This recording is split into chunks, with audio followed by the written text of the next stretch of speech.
Shalom saudara, selamat pagi saudara. Tentu saudara sudah menanti-nantikan saatnya sekarang. Untuk Allah menguraikan kembali lagi. Membuka misteri, rahasia tentang apa yang ditulis di dalam Alkitab. Dan tentu ini akan berdampak kuat kepada langkah hidup saudara selanjutnya. Bahkan saudara akan memiliki satu kasih karunia yang kuat. Karena iman, saudara akan berjalan dari kemenangan kepada kemenangan. Saya akan melanjutkan lagi apa yang saya sudah sampaikan minggu lalu. Mari saja kita untuk kita berdoa kepada Tuhan. Mari kita berdoa. Oh, terima kasih. Kau adalah Allah yang tidak memiliki rahasia. Kau membuka dirimu selebar-lebarnya kepada umat-Mu Tuhan. Kepada anak-anak-Mu, hamba-hamba-Mu. Sehingga tidak ada sedikit pun juga Engkau menyembunyikan kau dirimu untuk tidak kami ketahui. Terima kasih karena Engkau yang selalu membuka dirimu lebar-lebar untuk kami kenal. Dan kami bisa hidup dalam pengenalan yang benar. Dalam bertindak, menyikapi hidup ini. Oleh karena kami kenal Allah kami. Terima kasih untuk minggu-minggu yang lalu. Engkau memberikan kepada kami tentang firman ini. Betapa dahsyatnya apa yang Tuhan anugerahkan kepada kami. Hari ini kami menjadi lebih jelas lagi. Oleh karena roh-Mu dan firman-Mu, sang firman itu akan bekerja, bermitra bersama-sama, menganugerahkan kepada kami. Sehingga bukan hanya kami memiliki iman, tapi kepribadian daripada sang firman itu menjadi nyata dalam hidup kami. Kami siap saat ini Tuhan. Demi nama Tuhan kami Yesus Kristus. Amin. Minggu lalu saya sudah sampaikan kepada saudara. Saya sudah jelaskan. Dan kita akan baca sekarang 2 Petrus pasal 3. Karena di situ ada suatu ungkapan. 2 Petrus pasal 3. Mulai dari ayat 1. Saudara-saudara yang kekasih, ini sudah surat yang kedua yang kutulis kepadamu. Di dalam kedua surat itu aku berusaha menghidupkan pengertian yang murni oleh peringatan-peringatan supaya kamu mengingat akan perkataan yang dahulu telah diucapkan oleh nabi-nabi kudus dan mengingat akan perintah Tuhan dan juru selamat yang telah disampaikan oleh rasul-rasulmu kepadamu. Yang terutama harus kamu ketahui ialah bahwa pada hari-hari zaman akhir akan tampil pengejek-pengejek dengan ejekan-ejekannya, yaitu orang-orang yang hidup menurut hawa nafsunya. Perhatikan ini. Orang-orang pengejek. Orang-orang yang meremehkan. Ya, dikatakan orang yang menghina. Wow, kebenaran-kebenaran. Oleh karena mereka hidup dalam hawa nafsu. Kata mereka, di manakah janji tentang kedatanganmu? Kedatangannya itu, kedatangan Kristus itu. Sebab sejak bapa-bapa leluhur kita meninggal, segala sesuatu tetap seperti semula. Pada waktu dunia diciptakan. Betulkah pada waktu dunia diciptakan?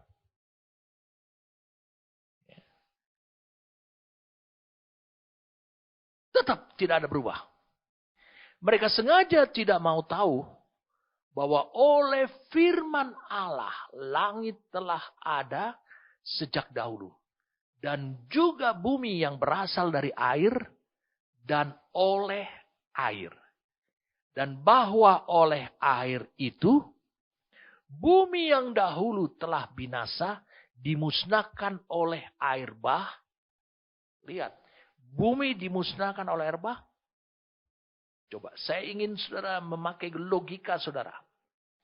Betulkah pada waktu zaman Nuh bumi itu musnah? Tidak. Semua kehidupan yang tenggelam oleh air bah itu yang dimusnahkan. Kehidupan. Pegang itu dalam rohmu. Kehidupan. Simpan itu dalam rohmu. Biarkan itu terekspresi dalam logikamu. Jadi bahasanya Rasul Petrus ini. Bumi yang dahulu telah binasa. Ini bukan kehidupannya. Bukan buminya yang binasa. Tapi kehidupan yang ada di atasnya. Tetapi karena oleh firman itu juga. Firman yang sama. Yang menghukum bumi. Juga langit dan bumi yang sekarang terpelihara. Dari api yang disimpan untuk hari penghakiman. Dan kebinasan orang-orang fasik. Tuhan sudah berjanji. Dia tidak akan mendatangkan air bah lagi. Metode penghukuman terhadap bumi ini, terhadap dunia ini, dia ganti dengan api. Tapi itu disimpan untuk hari penghakiman. Akan tetapi saudara-saudaraku yang kekasih, yang satu ini tidak boleh kamu lupakan. Yaitu bahwa di hadapan Tuhan, satu hari sama seperti 1000 tahun. Dan 1000 tahun sama seperti satu hari. Ingat, yang mengucapkan ini adalah Rasul Petrus. Dia seorang Yahudi. Dia seorang Ibrani. Dan dia mengucapkan satu hari sama 1000 tahun. Betul atau tidak? Tidak. Karena dikatakan bahwa di hadapan Tuhan satu hari. Satu harinya Tuhan. Satu itu adalah bukan berbicara adalah angka numerik satu. Satu itu adalah angka Tuhan. Jadi arti kata satu hari. Itu berbicara tentang faktor Tuhan. Sama dengan seperti 1000 tahun. 1000 tahun itu adalah ungkapan angkanya Tuhan. Faktornya Tuhan. Yang arti kata adalah tak terhingga. Atau tidak bisa dijangkau oleh manusia. Karena tidak ada manusia yang bisa berusia 1000 tahun. Tidak ada. Manusia tertua Metusalah berumur 969 tahun. Sehingga dikatakan dan 1000 tahun sama seperti satu hari bagi Tuhan. Itu adalah angka Tuhan. Kemudian dikatakan di sini ayat 9, Tuhan tidak lalai menepati janjinya. Ya tetap akan datang. Kembali lagi. Sekalipun ada orang yang menganggapnya sebagai suatu kelalaian. Tetapi ia sabar terhadap kamu. Karena ia menghendaki supaya jangan ada yang binasa. Melainkan supaya semua orang berbalik dan bertobat. Berarti ada keinginan dari Allah, berarti dia tidak tinggal diam.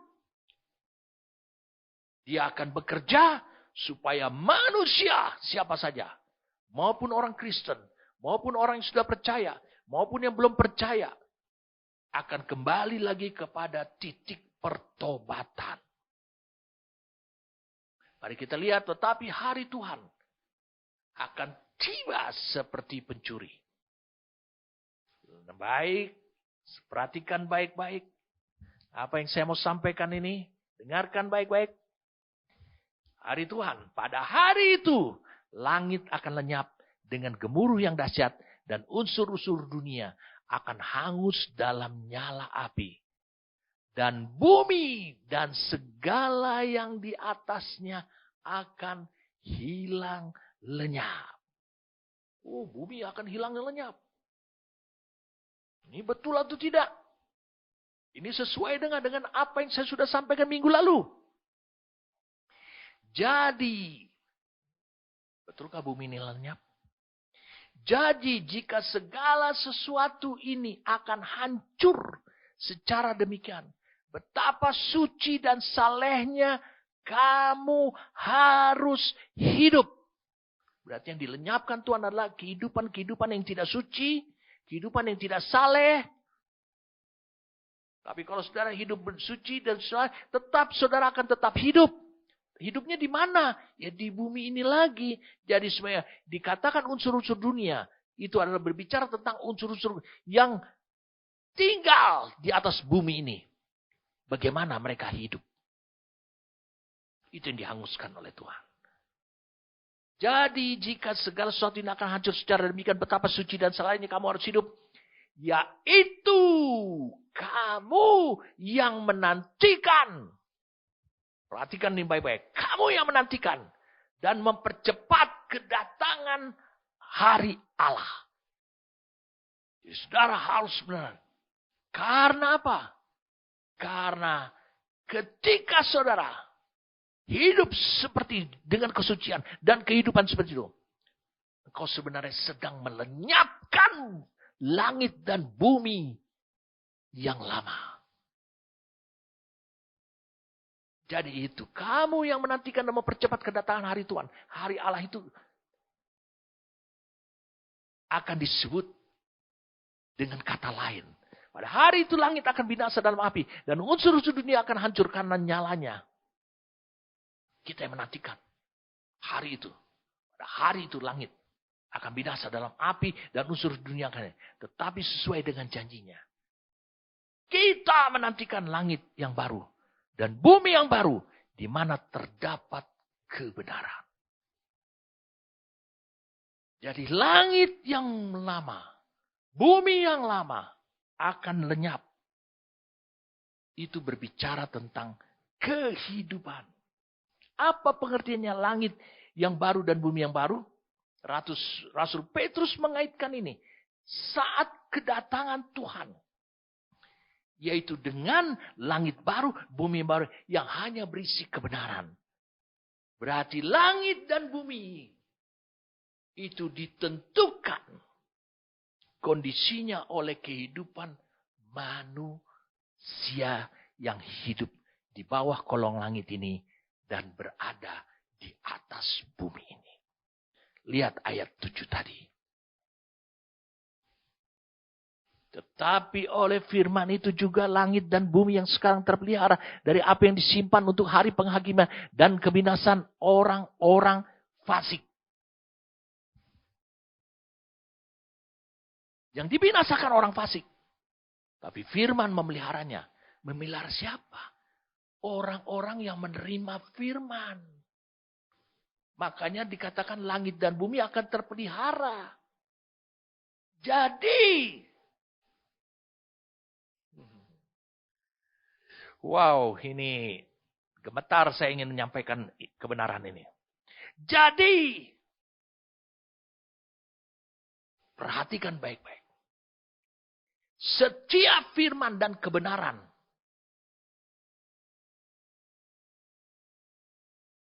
yang engkau terima, yang membawamu kepada jalan dan kepada Tuhan, maka engkau memiliki kontribusi untuk melenyapkan langit yang lama dan bumi yang lama. Dan menciptakan. Dan menghadirkan langit yang baru dan bumi yang baru.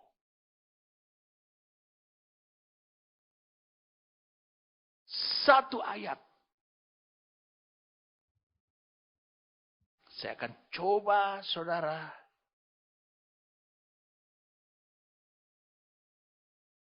untuk bisa memahami ini. Kita lihat dulu ayat 4 dan ayat 10. Kata mereka, di manakah janji tentang kedatangannya itu?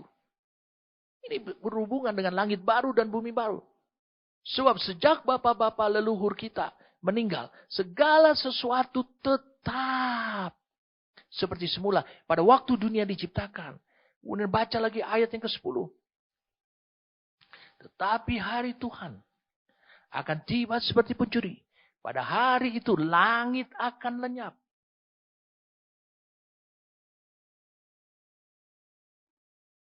Dengan gemuruh yang dahsyat.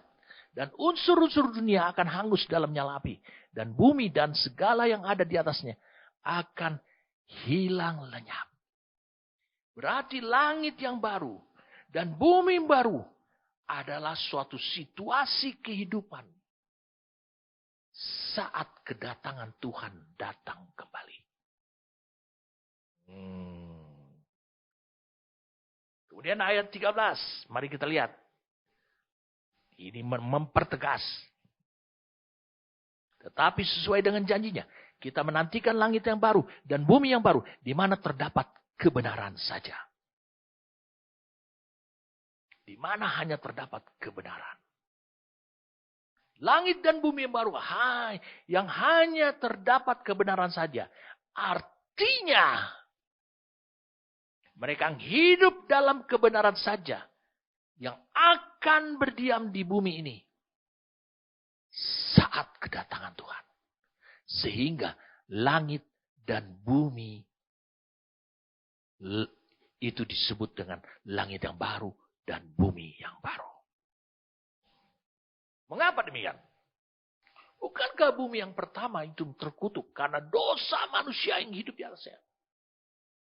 Roma 5 ayat 18, Roma 5. Mari kita lihat Roma 5.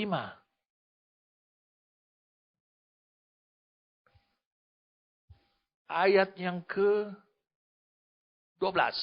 Sebab itu sama seperti dosa telah masuk ke dalam dunia oleh satu orang.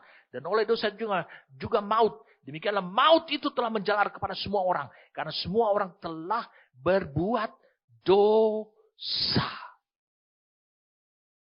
Jadi bumi itu menjadi terkutuk karena dosa. Menjalar kepada semua orang. Semua yang hidup. Setiap pada kelahiran. Orang berbuat dosa. Terus kemudian. Jadi penyebutan langit yang lama dan bumi yang lama. Itu akan dilenyapkan. Itu berbicara tentang makhluk yang hidup yang terutama di atas bumi ini. Yaitu manusia. Sebab oleh karena mereka berbuat dosa. Maka menjalar terus.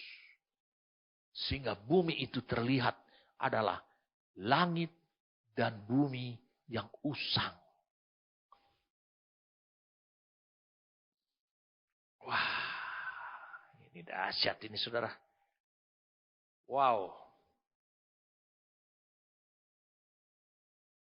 Mari kita lihat sekarang.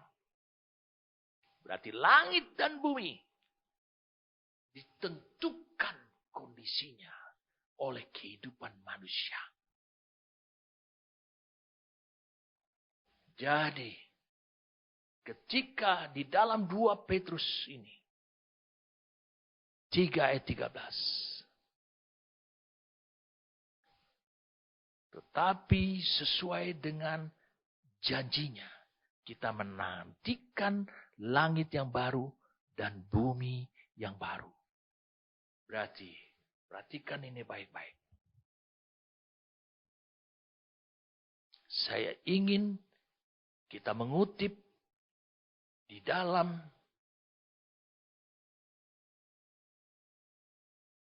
Yesaya 65.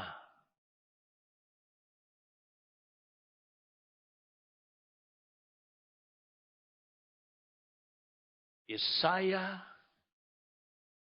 65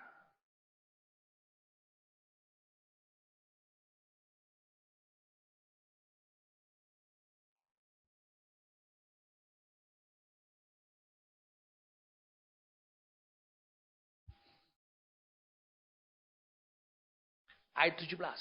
Ini dihubungkan dengan 2 Petrus pasal yang ketiga tadi.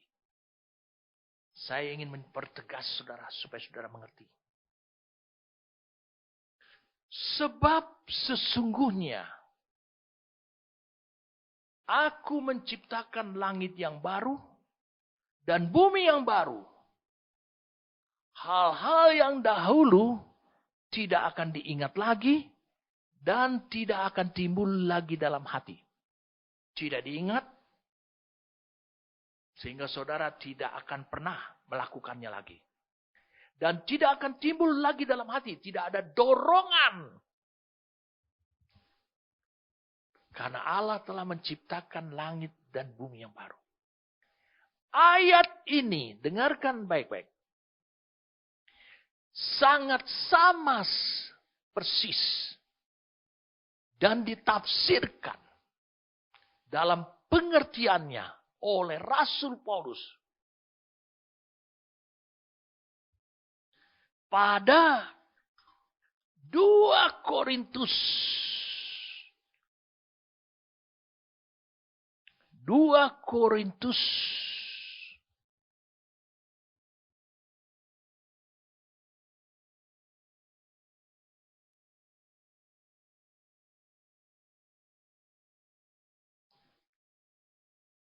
Sorry, saudara. 1 Korintus.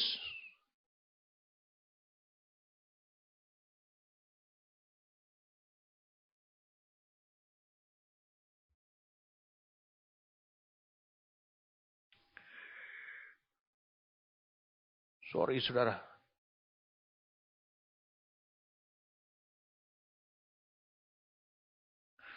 Dua Korintus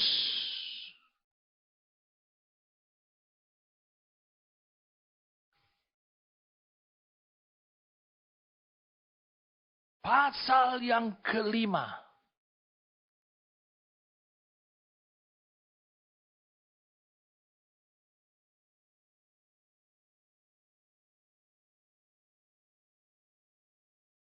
Ayatnya yang ke 17. Ini ayat yang saudara sudah kenal. 2 Korintus 5 ayat yang 17. Perhatikan baik-baik. Jadi, siapa yang ada di dalam Kristus, ia adalah ciptaan baru. Makhluk manusia ciptaan baru. Yang lama sudah berlalu, sesungguhnya yang baru sudah datang. Dia pakai suatu istilah, yang lama sudah berlalu, yang sesungguhnya yang baru sudah datang. Ini berada mirip dengan 2 Petrus 3 tadi. Yang lama sudah berlalu. Langit dan bumi yang lama sudah berlalu. Sungguhnya kita menantikan langit dan bumi yang baru. Perhatikan baik-baik. Siapa yang ada di dalam Kristus? Pertanyaan saya. Ini pertanyaan yang tajam. Yang membutuhkan pemahaman. Siapa sebenarnya yang ada di dalam Kristus?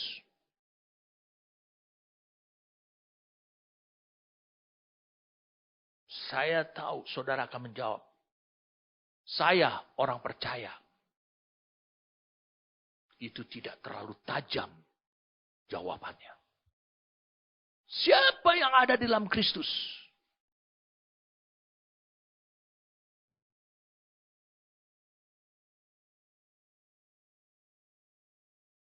Siapa saudara? Yang ada di dalam Kristus. Karena ini akan memberikan penjelasan yang kuat terhadap langit baru dan bumi yang baru. Sehingga saudara tidak pernah ragu lagi. Saya sudah sampaikan kepada saudara bahwa langit dan bumi, mau lama, langit lama, bumi lama yang dilenyapkan, langit baru dan bumi baru yang dilenyapkan, itu ditentukan oleh faktor kondisi kehidupan manusia yang di bawah kolong langit dan di atas bumi. Bukankah itu yang saya sampaikan? Sekarang saya mau bertanya, siapa yang ada dalam Kristus? Ia adalah ciptaan baru. Lalu pertanyaan saya, siapa yang ada dalam Kristus ini? Banyak dari antara kalian hanya memahami, saya orang percaya, saya yang sudah lahir baru. Saya orangnya Tuhan. Wow, itu suatu penjelasan yang masih kabur buat saya. Ini yang dimaksudkan. Kalau engkau lihat dari Kejadian 2. Saya ulangi dari Kejadian 2.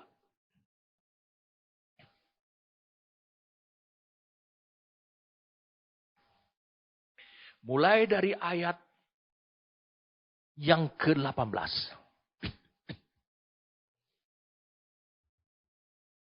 Tuhan Allah berfirman, tidak baik kalau manusia itu seorang diri saja. Aku akan menjadikan penolong baginya yang sepadan dengan dia. Lalu Tuhan Allah membentuk dari tanah segala binatang hutan dan segala burung di udara. Dibawanyalah semuanya kepada manusia itu untuk melihat bagaimana ia menamainya. Dan seperti nama yang diberikan manusia itu kepada tiap-tiap makhluk yang hidup, demikianlah nanti nama makhluk itu. Manusia itu memberi nama kepada segala ternak, kepada segala burung-burung di udara, dan kepada segala binatang hutan. Tetapi baginya sendiri, ia tidak menjumpai penolong yang sepadan dengan dia. Semua yang di luar dari Adam, dia tidak dapati itu sepadan untuk menjadi istri buat dia. Mari kita lihat sekarang Kejadian 2 ayat 21. Lalu Tuhan Allah membuat manusia itu tidur nyenyak. Ketika ia tidur, berarti sama sekali tidak ada bagian kerja ataupun upaya daripada Adam ataupun manusia. Ketika ia tidur, Tuhan Allah mengambil salah satu rusuk daripadanya, lalu menutup tempat itu dengan daging. Di dalam bahasa Inggrisnya dikatakan, King James Version mengatakan, and he took one of his ribs and close up the flesh instead thereof. Dia mengambil salah satu daripada tulang rusuknya dan menutupnya dengan daging. Tapi dalam bahasa Ibraninya, wow, ini yang luar biasa. Dikatakan, perhatikan ini. Dia mengambil, Tuhan Allah mengambil. Itu digunakan kata lakah. H3947. Saudara harus tahu apa arti kata lakah ini. Arti kata lakah dalam bahasa yang sebenarnya H3947 ini.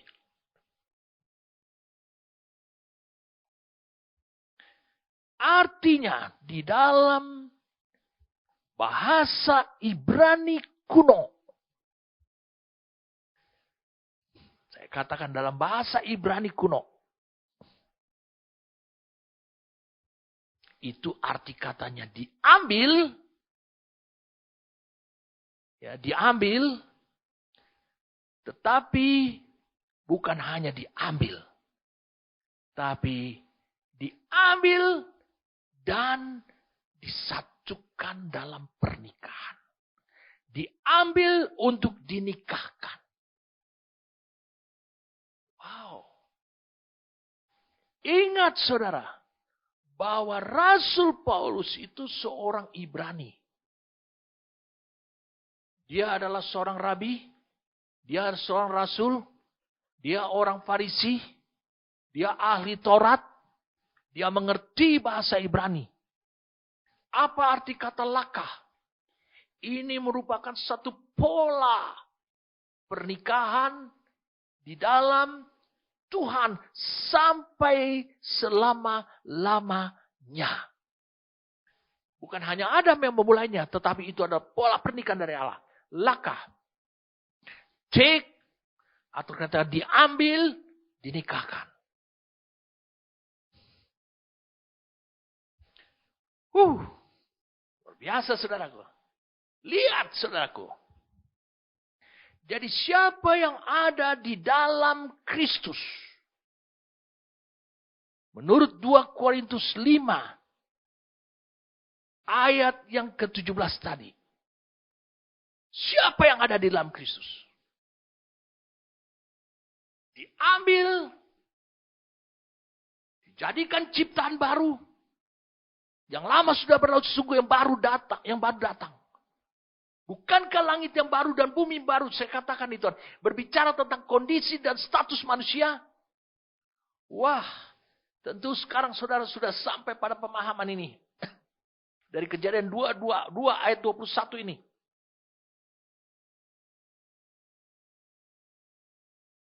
Hawa diambil dari dalam diri Adam. Ini Allah lakukan. Berarti Allah akan tetap lakukan ini. Secara spiritual maupun juga secara lahiriah. Terhadap manusia juga. Jadi manusia selalu memilih pilihan lain yang datangnya dari luar. Bukan diambil dari dalam oleh Allah. Makanya pola praktis kebenaran tentang divine marriage. Pernikahan ilahi. Yang saya bagikan pada saudara. Itu menjadi pertentangan. Bahkan banyak orang akhirnya mundur dari Tuhan. Karena tidak mampu untuk hidup seperti pola itu. Ingat pola itu memberikan masa depan pada saudara sampai pada kekekalan. Perhatikan ini. Jadi siapa yang ada dalam Kristus? Menurut 2 Korintus 5 ayat 17. Siapa yang ada dalam Kristus? Yaitu istri tunangannya Kristus. Yang disebut dengan mempelai wanitanya Kristus. Ayat 21, Kejadian 2 ayat 21 ini dikatakan, lalu dibentuk. Allah mengambil lalu menutupnya, lalu kemudian dibentuk. Menutup. Akan ada upaya Allah. Bukankah pada masa tunangan sampai kepada masa pernikahan, di mana engkau menjadi manunggal dengan suamimu dan suami menunggal dengan istrinya. Pada masa itu, adat istiadat Yahudi, sang mempelai wanita ditinggalkan. Tetapi Yesus mengatakan, aku tetap tidak akan meninggalkan kau sendirian. Dia lakukan pemberian Roh Kudus, firman, 5 jawatan, hamba-hamba Tuhan. Dan bukan hanya itu saja. Yang dahsyat dari semuanya itu, saudara bisa lakukan. Dia tetap melakukannya dari tahtanya. Untuk membentuk hidup saudara. Dari status mempelai wanita menjadi siap seperti Wahyu 19 ayat yang ke-7. Saudara bisa lihat pada tayangannya. Dikatakan sebab istrinya mempelai wanitanya, yaitu pengantin perempuannya, itu telah siap sedia. Telah siap. Jadi saudara bisa lihat. Ini mirip sekali. 2 Korintus 2, Kejadian 2 ayat 21 dengan 2 Korintus 5 ayat 17. Jadi ketika Tuhan lakah, saudara yang ada di dalam Kristus, itu bukan hanya orang percaya saja. Bukan hanya itu yang menyebabkan engkau ada di dalam Kristus. Tetapi engkau yang ada di dalam Kristus, engkau itu telah memiliki suatu status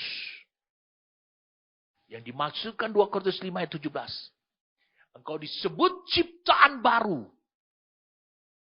adalah karena engkau telah memiliki status sebagai istri tunangannya Kristus. Jadi hanya istri tunangannya Kristus saja, yaitu yang disebut dengan gerejanya. Itu disebut ciptaan baru oleh Rasul Paulus. Bukan semua orang percaya. Dan kalau engkau adalah ciptaan baru, maka yang lama sudah berlalu. Dan yang baru itu sudah datang. Dengan kata lain, hidup saudara, hidup gerejanya, sebagai istri tunangannya Kristus. Itu mengubah status langit baru dan bumi baru. Menjadi langit baru dan bumi baru. Sebab Rasul Paulus mengatakan, yang lama sudah berlalu. Kalau kau baca dalam New King James Version, ini sangat menarik sekali. 2 Korintus 5 ayat yang ke-17. Therefore, if anyone is in Christ, he is a new creation.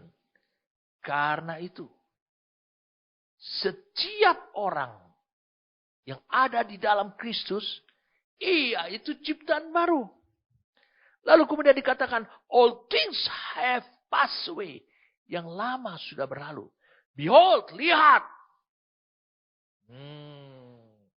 Kalau engkau sudah didapati ada di dalam Kristus. Bukan percaya kepada Kristus.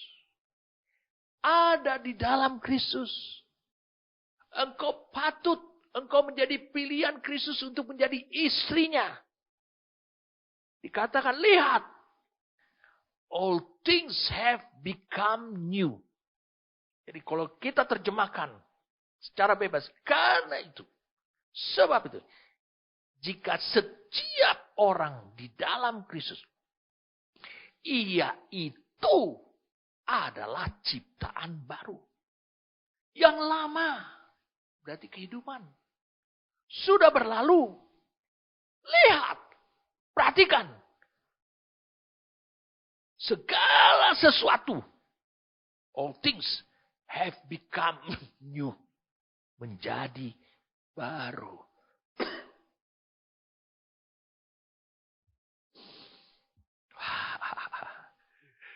Wow. Luar biasa ya saudara.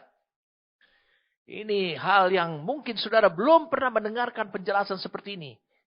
Kadang-kadang dibuat samar-samar. Wow, ini sangat luar biasa waktu saya menemukan ayat ini. Ini dalam apa yang dikatakan oleh Rasul Paulus.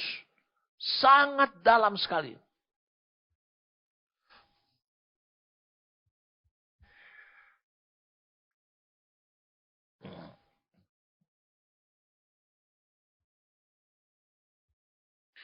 Mari kita lihat.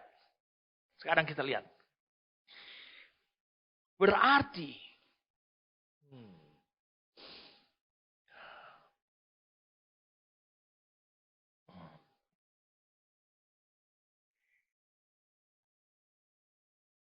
langit dan bumi yang baru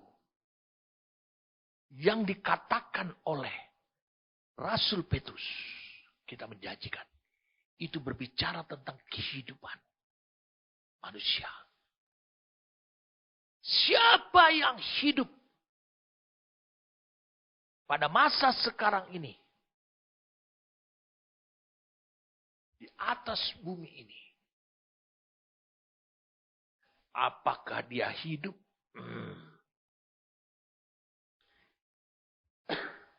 sebagai istri yang setia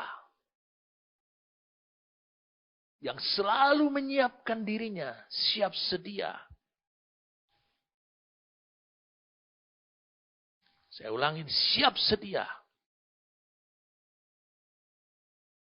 Untuk menjadi istri Kristus dalam kekekalan, maka dia adalah disebut ciptaan baru. Berarti genaplah firman Tuhan. Di dalam Yesaya, saya ulangi, Yesaya pasal yang ke-65 ayat yang ke-17. Sebab sesungguhnya aku menciptakan langit yang baru, bumi yang baru. Itu berbicara adalah tentang kehidupan. Yang tidak akan diingat lagi dan tidak akan timbul lagi dalam hati. Wah.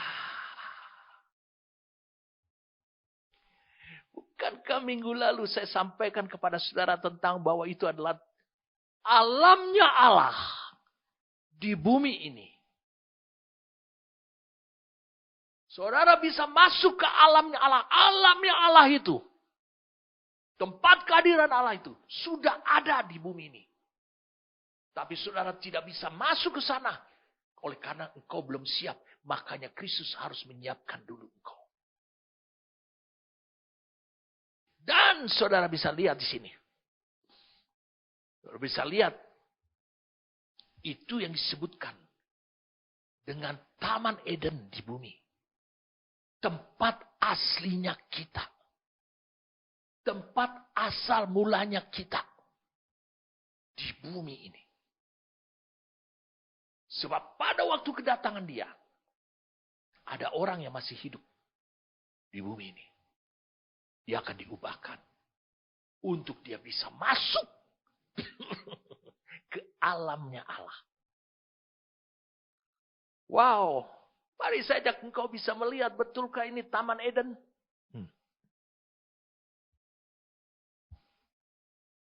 Mari kita lihat sama-sama. Betulkah ini alamnya Allah? Betulkah ini Taman Eden ataupun Taman Firdaus? Mari kita lihat. Yesaya 65 ayat 17. Oh, saudara akan kaget mendengarkan ini. Sebab sesungguhnya aku menciptakan langit yang baru dan bumi yang baru. Ini adalah alamnya Allah. Di bumi. Hal-hal yang dahulu tidak akan diingat lagi. Dan tidak akan timbul lagi dalam hati. Tetapi bergiranglah dan bersorak-sorak. Untuk selama-lamanya atas apa yang kuciptakan itu. Untuk selama-lamanya. Sebab sesungguhnya aku menciptakan apa? Yerusalem. Penuh sorak-sorai. Dan penduduknya penuh kegirang. Dia berbicara tentang gereja yang adalah Sion. Jadi bukan tentang orang percaya. Aku akan bersorak-sorak karena Yerusalem dan bergirang karena umatku. Di dalamnya tidak akan kedengaran lagi bunyi tangisan dan bunyi seorang pun tidak. Lihat, Yesus menyiapkan tempat bagi kita. Bagi sang mempelai. Untuk hari perkawinan anak domba nanti. Saudara sudah membacanya tadi di Yohanes 14 ayat 1 sampai 3. Kristus menyiapkan mempelai wanitanya untuk kembali ke tempat asalnya. Mazmur 23 ayat 1 sampai 6. Supaya saudara yasat ke tempat ini sebenarnya. Rumah Tuhan. Karena pertama kali Tuhan menempatkan manusia dalam rencana dan rancangannya di Taman Eden. Itu adalah alamnya Allah. Makanya saya katakan, minggu lalu saya sampaikan kepada saudara. Mari kita menyimpang dulu dari Yesaya 65, kita sudah baca sampai ayat 19. Nanti kita akan baca ayat 20. Mari kita menyimpang lagi kembali. Saya ingin mengingatkan saudara kembali lagi. Mazmur 115 ayat 16. Langit itu langit kepunyaan Tuhan. Dan bumi itu telah telah diberikannya kepada anak-anak manusia. The heaven, even the heavens are the Lord's. Ini NKJV. But the earth he has given to the children of man. Terjemahan bebasnya adalah langit. Bahkan langit. Segala langit. Ini tahtanya dia. Adalah milik Tuhan. Namun bumi telah dia berikan. Berarti milik Tuhan juga. Kepada anak-anak manusia. Nah, ini harusnya mengubah hidup saudara. Jika manusia hanya butuh bumi saja. Dan tidak mau hidup di bawah langit, bahkan langit segala langit. Maka tidak lebih manusia itu seperti binatang. Dia tidak butuh Allah. Lalu kemudian saudara lihat, karena bumi telah diberikan kepada manusia. Dan rencana Allah tetap untuk turun-temurun sampai selama-lamanya. Berarti bumi tidak akan dikosongkan. Bumi tidak dihancurkan oleh Tuhan. Sebab itu telah diberikan kepada anak manusia. Berarti program Tuhan adalah mengembalikan manusia ke tempat asalnya. Itu rencana Tuhan. Karena itu sudah dirancangkan oleh Tuhan. Yaitu untuk kembali ke bumi. Kerajaan surga diminta untuk datang ke bumi. Kehendaknya jadi seperti di surga, di bumi. Berarti manusia akan dikembali ke tempat ini. Supaya saudara yasap. Turn back. Mari kita lanjutkan lagi. Yesaya 65 tadi. Wow. Sungguh luar biasa ini saudara.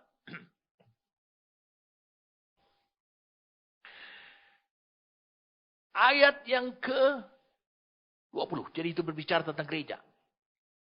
Di situ tidak akan ada lagi bayi yang hanya hidup beberapa hari atau orang tua yang tidak mencapai umur suntuk.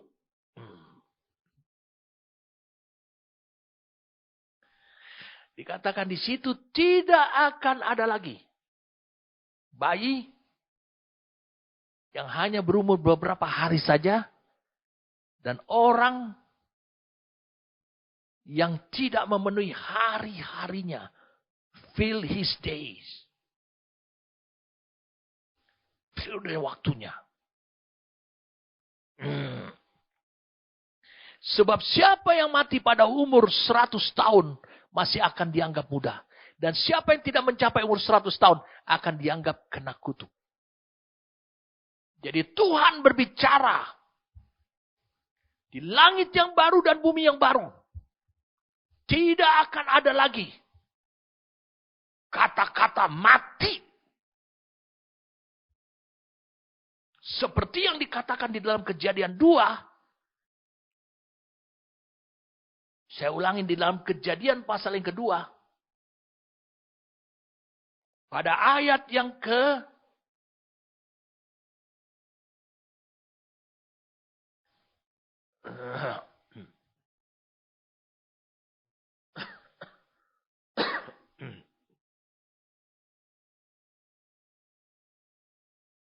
Kejadian 2.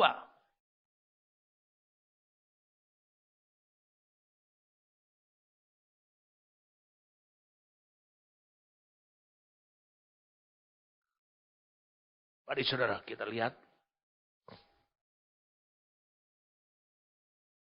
Ayat yang ke-16.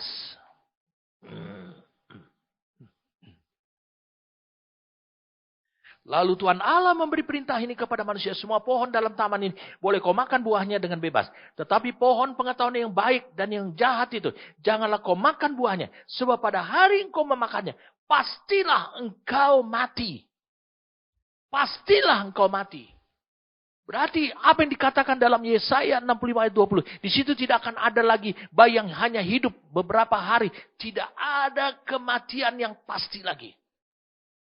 Tidak ada pasti mati. Sebab siapa yang mati pada umur 100 tahun masih akan dianggap muda. Dan siapa yang tidak mencapai umur 100 tahun akan dianggap kena kutuk.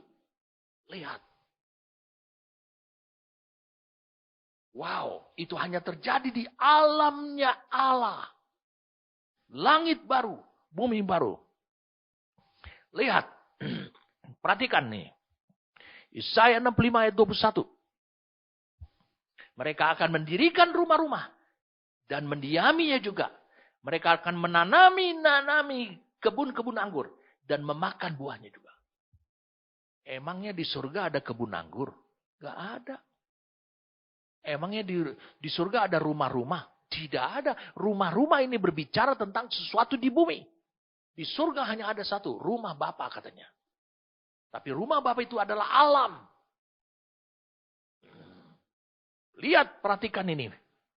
Mereka tidak akan mendirikan sesuatu. Ayat 22. Supaya orang lain mendiaminya. Dan mereka tidak akan menanam sesuatu. Supaya orang lain memakan buahnya. Sebab umur umatku akan sepanjang umur pohon. Dan orang-orang pilihanku akan menikmati pekerjaan tangan mereka. Saya mau tanya pada saudaraku. Di Taman Eden, tamannya Allah, hanya akan ada berapa jenis pohon saja. Pada awalnya 3. Pohon kehidupan, pohon pengetahuan yang baik dan jahat, dan pohon yang baik untuk dimakan. Tapi di sini dikatakan, mereka akan mendirikan sesuatu, kemudian orang lain mendiaminya, anaknya mendiaminya karena dia ini mati. Tidak. Tidak akan terjadi lagi. Mereka akan menikmati pekerjaannya. Mereka akan seumur pohon itu. Apa yang terjadi? Pohon kehidupan itu ditulis lagi di dalam Wahyu pasal 22. Saudara bisa lihat di Wahyu 22. Itu adalah ayat terakhir. Ayat 1, lalu ia menunjukkan kepadaku sungai air kehidupan yang jernih bagaikan kristal yang mengalir keluar dari tata Allah dan tata anak domba itu. Di tengah-tengah jalan kota itu, yaitu di seberang menyeberang sungai itu, ada pohon-pohon hidup yang berbuah 12 kali. Tiap-tiap bulan sekali. Dan daun pohon-pohon itu dipakai untuk menyembuhkan bangsa-bangsa. Maka tidak akan ada lagi laknat. Tata Allah dan tata anak domba akan ada di dalamnya. Dan hamba-hambanya akan beribadah kepadanya. Wow.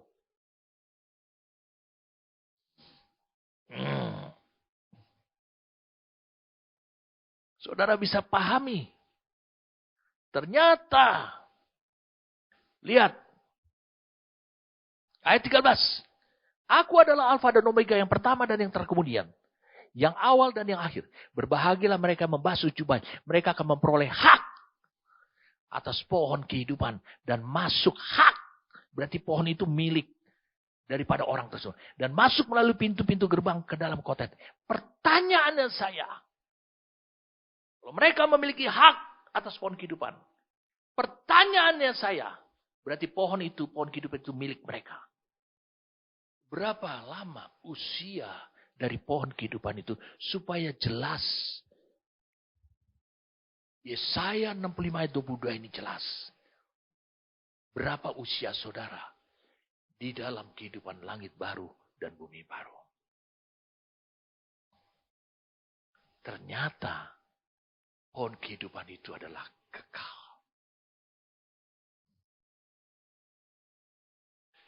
Lihat ayat 22. Mereka tidak akan mendirikan sesuatu supaya orang lain mendiam. Dan mereka tidak akan menanam sesuatu supaya orang lain memakan buahnya. Jadi itu pohon mereka. Sebab umur umatku akan sepanjang umur pohon yang merupakan hak mereka. Yaitu pohon kehidupan. Dan orang-orang pilihanku akan menikmati pekerjaan tangan mereka. Lihat, baca lagi.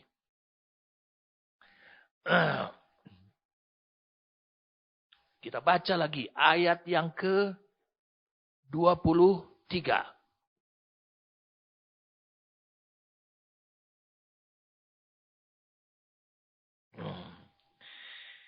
Mereka tidak akan bersusah-susah dengan percuma dan tidak akan melahirkan anak yang akan mati mendadak.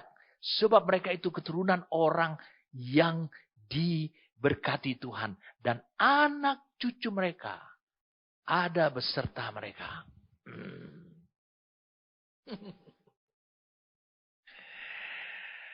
Wow, ini dahsyat ini saudara.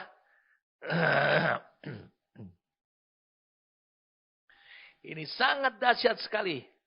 Saya mau bagikan ini. Mari kita lihat. Jadi mereka lihat ayat 23. Lihat, mereka tidak akan bersusah-susah dengan percuma dan tidak akan melahirkan anak yang akan mati mendadak. Sebab mereka itu keturunan orang yang diberkati Tuhan. Dan anak cucu mereka ada beserta mereka turun-temurun. Lihat ayat 24-nya. Maka sebelum mereka memanggil, aku sudah menjawabnya. Ketika mereka sedang berbicara, aku sudah mendengarkannya. Saudara mengerti apa yang dimaksudkan ayat 24 ini? Di langit yang baru dan bumi yang baru, di alamnya Allah. Saudara tidak perlu berdoa kepada Tuhan. Saudara tidak perlu berseru kepada Dia. Karena Dia sudah ada. Manunggal bersama dengan saudara. Dia sudah mendengarkan saudara.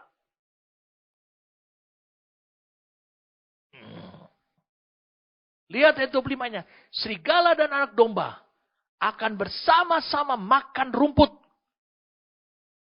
Singa akan makan jerami seperti lembu. Dan ular akan hidup dari debu. Tidak ada yang akan berbuat jahat. Termasuk binatang. Atau yang berlaku buruk di segenap gunungku yang kudus. Ini gunung Sion.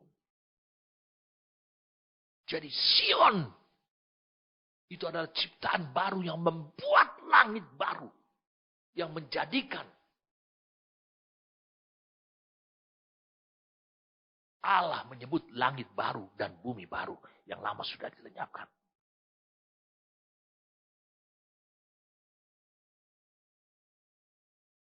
Jadi Tuhan ciptakan langit yang baru dan bumi yang baru. Ayat 17 ini. Agar kita melupakan yang lalu yang sudah lampau. Itu dimaksudkan adalah rancangan Tuhan dan desain ilahinya atas kehidupan manusia di muka bumi yang sudah terkutuk karena dosa manusia sejak di taman Eden. Itu lupa. Mengapa? Lihat ayat 25-nya. Serigala dan anak domba bersama-sama makan rumput. Bukankah kehidupan ini pernah terjadi? Tuhan ingin mengembalikan lagi ke situasi dan kepada alam seperti ini. Kapan itu? Di Taman Eden. Serigala dan domba itu tidak saling menerkam. Makanya Tuhan jadikan langit baru. Ciptakan Tuhan bumi. Itu rancangannya, desainnya Allah. Dengan dia mengerjakan, memproses kehidupan hidup manusia. Oke, kita kembali lagi.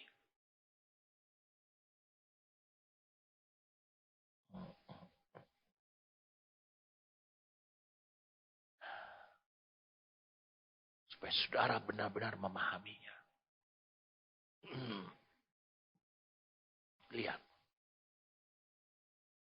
Saya senang sekali untuk menguraikan Yesaya 65 ayat 25 ini. Karena itu juga ditulis dalam Yesaya 11. Mari kita lihat Yesaya 11. Ayat yang ke-9. Tidak akan ada yang akan berbuat jahat atau yang berlaku busuk di seluruh gunungku yang kudus. Sebab seluruh bumi penuh dengan pengenalan akan Tuhan. Seperti air laut yang menutupi dasarnya.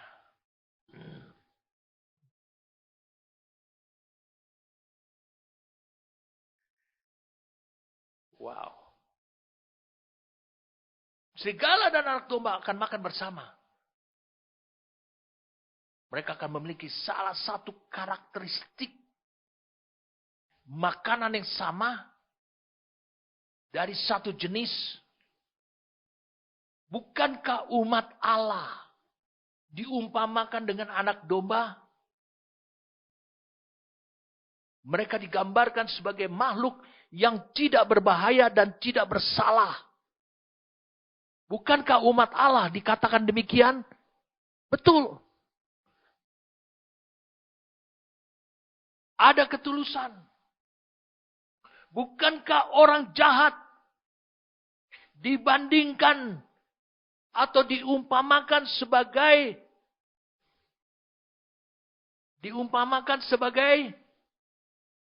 serigala? Bukankah nabi-nabi palsu juga diumpamakan sebagai serigala? Orang-orang yang tidak benar juga disamakan sebagai serigala. Karena keganasan, karena kekejamannya yang ingin membunuh. Saudara bisa lihat. Dikatakan aku yang menciptakan langit dan baru. Itu sudah ada dalam rancangan Allah. Untuk mengembalikan manusia. Maka dia katakan. Di Yesaya 66. Mari saudara lihat. Yesaya 66. Kita lihat lagi di ayat yang ke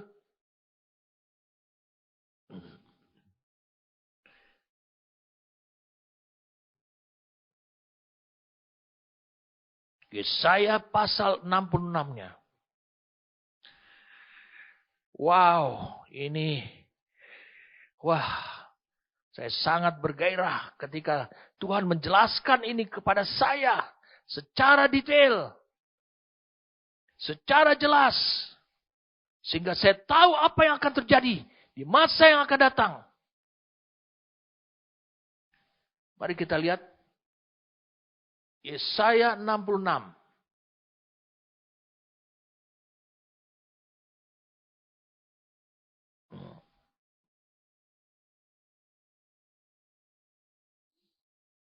Ayat ke...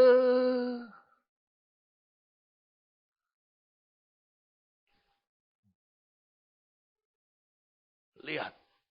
Bukankah Yesaya 65 ayat 17 tadi kita baca, saudara lihat pada tayangan? Dia menciptakan, dia merancang, dia mendesain langit baru dan bumi yang baru. Allah mendesain.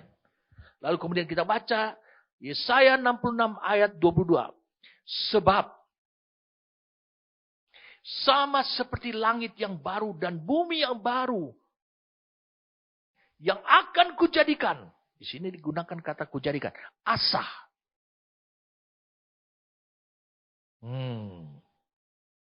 Ini digunakan kata asa. Tapi di Yesaya 65 ayat 17 dikatakan langit baru dan bumi baru itu diciptakan supaya engkau lupa. Di situ digunakan kata bara.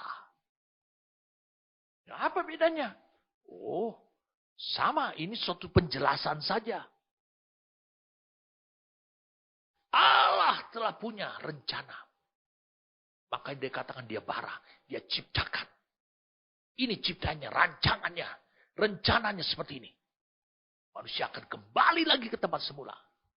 Lalu kemudian apa yang dia lakukan? Siapa yang memproses itu? Dia sendiri. Dia akan menjadikan langit yang baru, bumi yang baru. Itu yang dia lakukan terhadap manusia. Karena kalau kau baca masuk Yesaya 66 ayat 22. Sebab sama seperti langit yang baru dan bumi yang baru yang akan kujadikan itu. Yang akan kuasah. Tinggal tetap di hadapanku. Firman Tuhan. Demikianlah keturunanmu dan namamu akan tetap tinggal.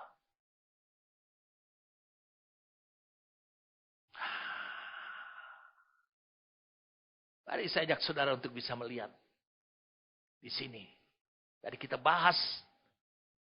Yesaya 65 ayat yang ke-25. Kita sudah sampai di ayat yang gitu. Saudara mungkin terperanjat melihat serigala dan anak domba. Itu bisa bersatu. Bagaimana mungkin umat Allah dengan orang jahat bisa bersatu? Kebenaran yang mereka hidupi.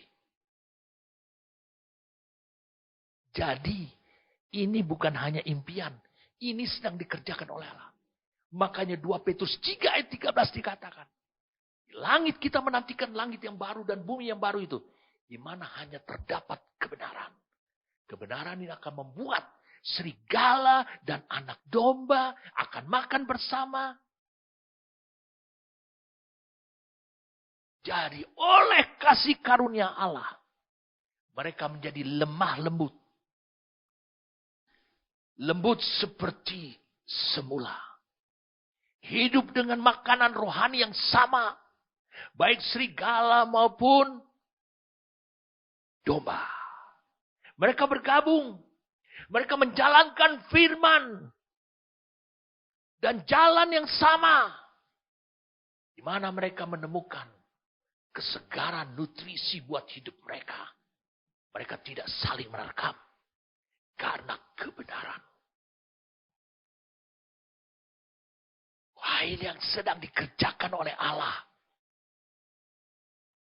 Kemudian dikatakan di sini, singa akan memakan jerami seperti lembu jantan atau lembu. Betapa luar biasanya pembawa kebenaran ini. Allah bukan hanya mengurapi orang-orang yang membawa berita Injil kebenaran untuk membuat hidupnya orang hidup benar. Karena dia akan mengubah sifat predatornya, keganasan yang berbahaya buat kehidupan yang lain. Jahatnya mereka. Itu dengan menganugerahkan kasih karunia kepada para hamba-hambanya. Para penginjil. Para anak-anak Tuhan. Anak-anak kebenaran. Akan mampu bisa mengubah orang seperti Tuhan sendiri yang mengubah hidup mereka langsung. Satu contoh serigala makan jerami seperti lembu jantan atau lembu. Saudara tahu siapa serigala? Di dalam Alkitab, siapa singa yang akhirnya makan jerami seperti lembu jantan? Saudara tahu siapa dia? Itu tuh penulis Alkitab tuh. Namanya adalah Rabi Saulus. Rasul Paulus. Dia penganiaya jemaat. Dia bisa sekarang punya selera kebenaran. Dia hidup dari kebenaran. Dia bisa bersekutu. Antara serigala bisa bersekutu. Tidur bersama dengan domba-domba. Yang selama ini dicabik-cabik. Dia bunuh. Dia hadang keyakinan mereka.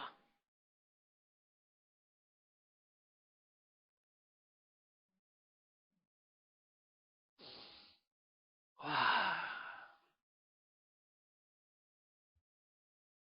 Luar biasa ya. Karena faktanya sudah ada.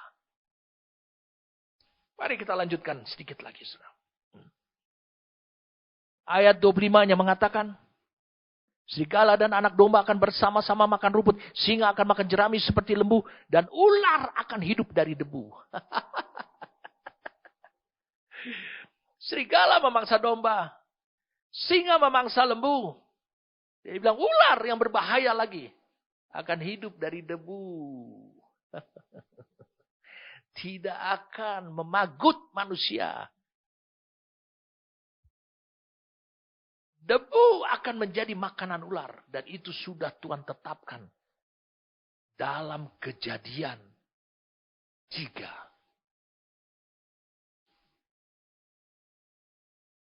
Kejadian pasal yang ketiga.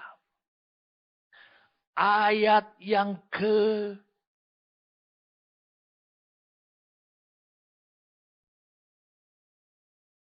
14. Lalu berfirmanlah Tuhan Allah kepada ular itu, karena engkau berbuat demikian, terkutuklah engkau di antara segala ternak dan di antara segala binatang hutan. Dengan perutmu lah engkau akan menjalar, dan debu tanahlah akan kau makan seumur hidupmu.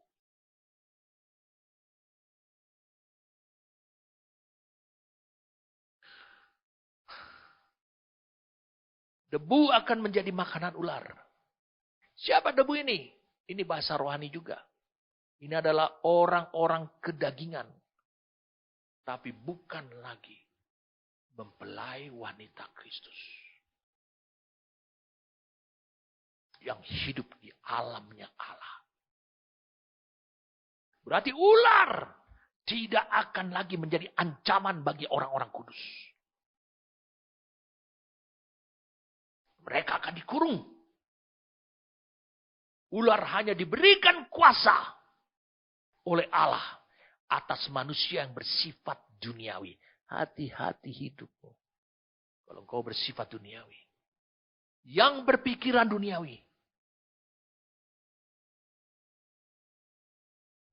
Bayangkan, ini suatu masa di mana ular tidak bisa lagi menyusahkan gerejanya. Ular tidak bisa lagi menghasut manusia untuk menganiayanya ataupun membuatnya jatuh dalam pencobaan. Bahkan ular di sini disebutkan tidak ada yang akan berbuat jahat atau yang berlaku busuk di segenap gunungku yang kudus. Gunungku yang kudus itu adalah istilah alamnya Allah. Jadi mereka yang hidup di alam itu, langit baru dan bumi baru, tidak akan ada bahaya membuat dia akhirnya jatuh.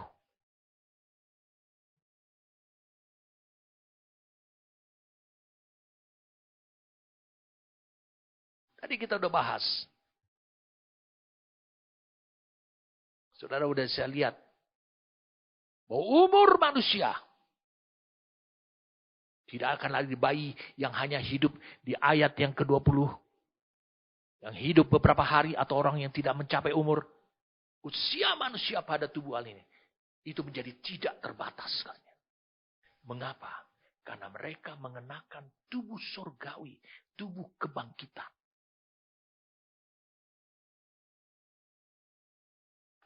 1 Korintus pasal 15. Wah, ini gak akan habis-habisnya saudaraku. Ayat 40.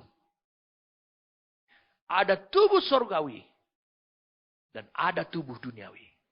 Tetapi kemuliaan tubuh surgawi lain daripada kemuliaan tubuh duniawi.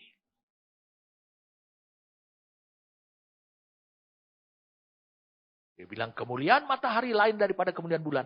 Kemuliaan bulan lain daripada kemuliaan bintang. Dan kemuliaan bintang satu berbeda dengan kemuliaan bintang yang lain.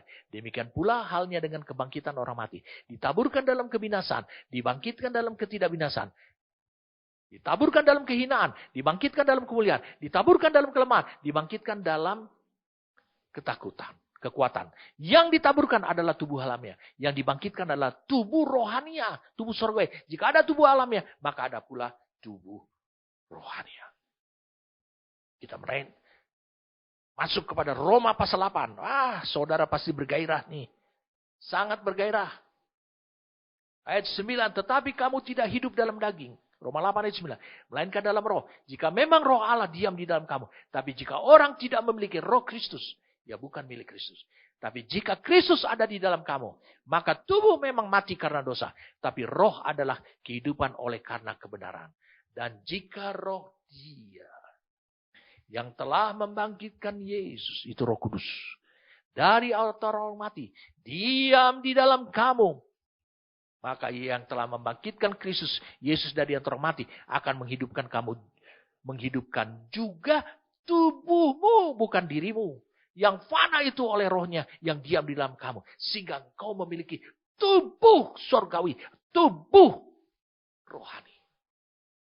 Jadi usia manusia yang dikatakan di dalam Yesaya 65 ini. Saya ulangi. Yesaya 65 ini. Tadi ayat berapa itu? Dikatakan ayat yang ke-20. 20. Di situ tidak akan lagi baik. Saudara bisa lihat. Usia manusia pada alamnya Allah itu. Tidak terbatas. Karena mereka mengenakan tubuh surgawi. Tubuh kebangkitan.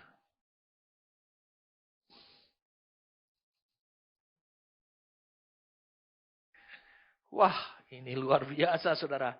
Tidak akan ada habis-habisnya kita membicarakan ini. Tapi minggu depan saya akan sampaikan lagi.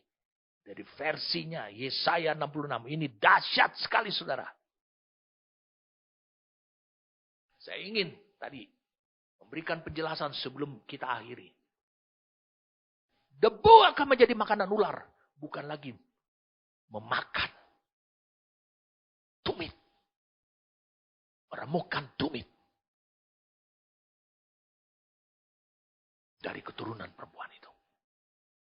Mengapa? Mari kita lihat sama-sama saudara. Sebelum kita akhiri.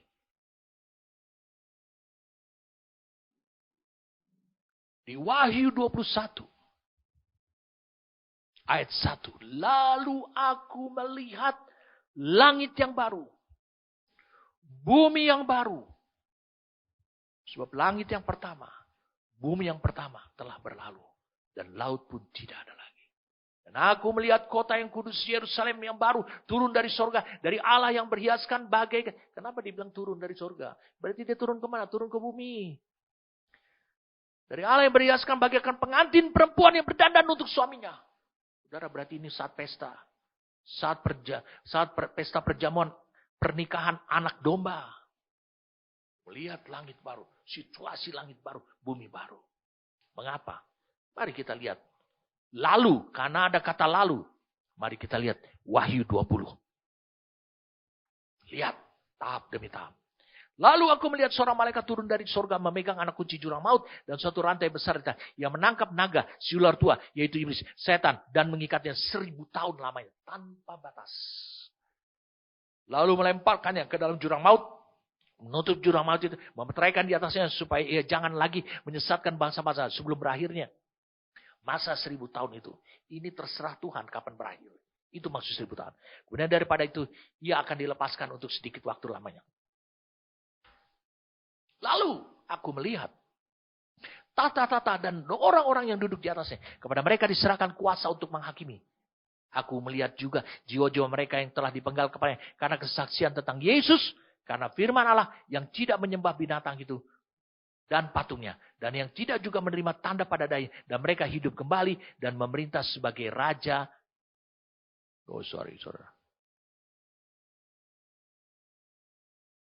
Dan memerintah sebagai raja bersama-sama dengan Kristus untuk masa 1000 tahun. Tetapi orang-orang mati yang lain tidak bangkit sebelum berakhir masa 1000 tahun itu. Inilah kebangkitan yang pertama. Lihat. Jadi saudara berbahagia kalau saudara masuk pada kebangkitan pertama. Lihat. Berbahagia dan kuduslah yang mendapat bagian dalam kebangkitan pertama. Dan kematian yang kedua tidak berkuasa lagi atas mereka. Salah satu tes. Bukti, saudara tidak akan mati untuk selama-lamanya. Saudara harus bangkit dulu di kebangkitan yang pertama. Karena saudara, kematian kedua tidak akan berkuasa atas hidup. Tetapi mereka akan menjadi imam-imam Allah dan Kristus. Dan mereka akan memerintah sebagai raja bersama-sama dengan dia selama 1000 tahun. Setelah masa 1000 tahun itu berakhir, iblis akan dilepaskan dari penjaranya. Dia akan pergi menyesatkan bangsa-bangsa pada keempat penjuru bumi. Yaitu Gog, Magog. Dan mengumpulkan mereka untuk berperang. Dan jumlah mereka sama dengan banyaknya. Maka naiklah mereka ke seluruh daratan. Kita akan baca. Lihat di sini. Maka naiklah mereka ke seluruh dataran bumi. Lalu mengepung perkemahan tentara orang-orang kudus. Dan kota yang dikasih itu. Tetapi dari langit turunlah api menghanguskan mereka. Oh, belum terbukti bahwa makanan iblis itu adalah pada hari itu adalah makanannya adalah debu. Mari kita lihat. Dan iblis yang telah menyesatkan mereka dilemparkan ke dalam lautan api, yaitu belerang, yaitu tempat binatang dan nabi palsu itu. Dan mereka disiksa siang malam sampai selama-lamanya. Mereka bukan hanya iblis bukannya dibelenggu, tapi dilemparkan ke dalam lautan api, suatu area yang tidak bisa mereka keluar dari situ. Lalu kemudian saudara bisa lihat. Oh, ini luar biasa. Kalau saya bagikan kitab Wahyu ini, tidak akan berakhir nih apa yang saya mau sampaikan di sesi ini. Ya, saudara bisa lihat. Lihat apa yang dikerjakan oleh iblis. Betulkah dia makan debu? Mari saudara lihat.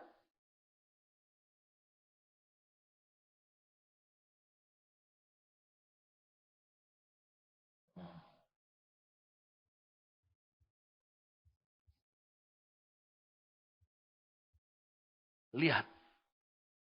Ayat 15. Setiap orang yang tidak ditemukan namanya tertulis dalam kitab kehidupan. Tidak memiliki kehidupan zoe nyala.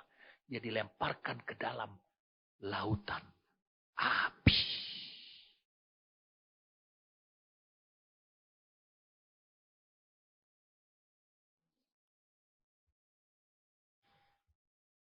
Bukankah tadi saya bagikan tentang kematian yang kedua?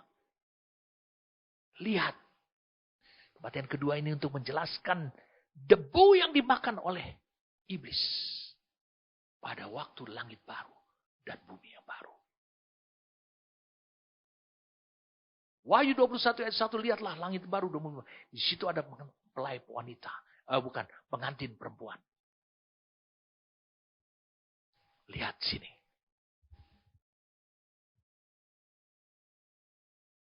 Ayat 8. Tetapi orang-orang penakut, orang-orang yang tidak percaya, orang-orang keji, orang-orang pembunuh, orang-orang sundal, tukang-tukang sihir, penyembah-penyembah berhala, dan semua pendusta, mereka akan mendapat bagian mereka di dalam lautan yang menyala-nyala oleh api dan belerang. Inilah kematian kedua.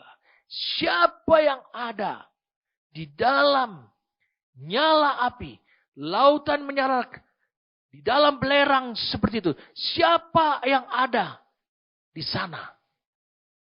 Saya ingin tanya pada saudara. Siapa yang ada di sana? Lihat Wahyu 20 ayat 10. Iblis yang menyesatkan mereka dilemparkan ke dalam lautan api dan belerang. Termasuk orang-orang itu. Itulah orang-orang kedagingan. Jadi Tuhan tetap meneguhkan firman-Nya, berkata bahwa iblis tidak akan membahayakan hidup saudara sebagai istri mempelai laki-laki Kristus. Dia akan tetap makan debu pada hari langit yang baru dan bumi yang baru. Di tempat itu, iblis akan melanjutkan. Dia makan debu. Itu menjadi makanannya. Akan bersekutu dia dengan orang-orang yang penuh dengan kedagingan itu. Roh takut akan Tuhan akan melanda hidup saudara setelah mendengarkan firman ini. Luar biasa. Apa yang Tuhan telah siapkan buat kita. Minggu depan saya akan lanjutkan lain lagi. Jadi yang berisi kebenaran. Karena kebenaran itu akan mengubah. Serigala menjadi domba. Kebenaran itu akan mengubah. Singa akan makan jerami bersama dengan lembu. Kebenaran itu akan membuat. Debu ular tidak akan membahayakan hidup saudara. Tetapi dia akan makan debu terus. Itulah langit yang baru. Langit dan bumi yang baru. Yang berisi kebenaran. Amin. Oh, terima kasih. Kau singkapkan dengan jelas. Engkau menantang kami. Engkau menunjukkan kepada kami masa depan apa yang akan kami nikmati, kami jalani bersama-sama dengan Kau. Bukan hanya ketika kami ada di muka bumi ini. Secara jelas Kau singkapkan kepada kami Tuhan.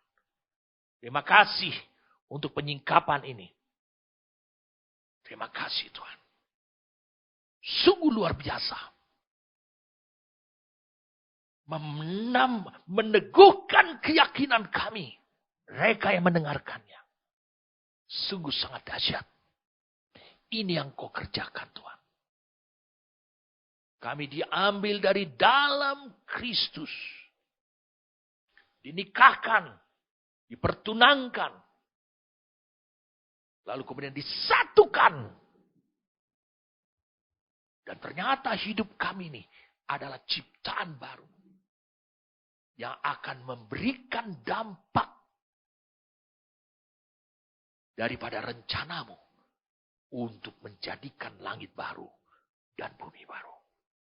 Terima kasih Tuhan. Kami ada dalam rencanamu. Kami ada dalam rancanganmu. Kami bersyukur padamu. Terima kasih untuk firman-Mu, untuk Roh-Mu yang kudus. Oh, terima kasih Tuhan. Terima kasih. Demi nama Tuhan kami Yesus Kristus.